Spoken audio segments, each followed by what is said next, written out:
Daiven Sutra nave yekemîn pirtûka ku hatiye çapkirin. Piştî mîladê 11 gulana 868 li Çînê ev pirtûk hatiye çapkirin. Em qala pirtûkê dikin ne wekî îro bi kaxiz.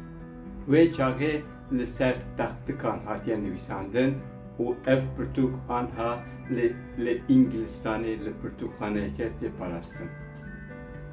Diamond tê wateya elmasê Sutra jî di wateya olî yan zî wezê da.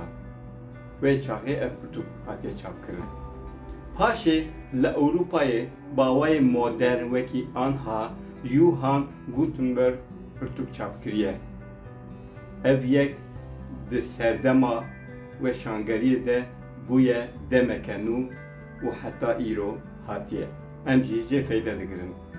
Heştê rezberê roja xwendinê ya dinyayê ye UNESCO'yê ev roj qebûl kiriye.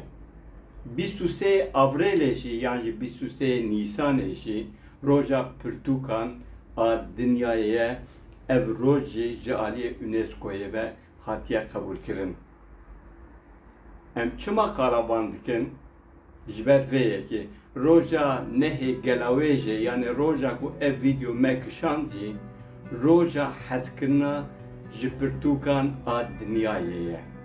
Yan jî roja hezkirina pirtûkan a dinyayê. Ev roj bawekî fermî nehatiye qebûl kirin hê lê li dinyayê ji bo însan ji pirtûkan hez bikin, pirtûkan bixwînin hatiye qebûl kirin ji alî gelekî derdoran ve. Nehê tebaxê yan jî nehê gelawêjê. Ji bo vê yekê îro mijara me hezkirina ji pirtûkan e. Em ji pirtûkan hez dikim, ez bixwe jî ji pirtûkan hez dikim û gelek jî dixwînim. Pirtûk helbet pencereyên nû li pêşiya me vedikin. Em çiqas bikaribin bi însanan van pirtûkan bidir xwendin her hal wê ew qas pencereyên nû li wan vebin. û her hal wê ew qas zêdetir bîra wan yani hafıza wan xurttir û berfirehtir bibe.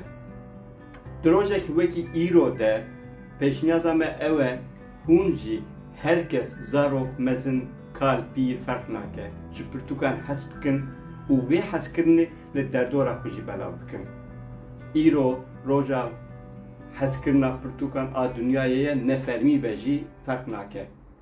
û destê me da pirtûkekê ye a feqê Teyran. Em vê pêşniyaz bikin ji bo îro, hema ji vê hez bikin yan jî yekadin hilbijêrin jê hez bikin bixwînin û bidin xwendin. Roja hezkirina ji pirtûkan pîroz be.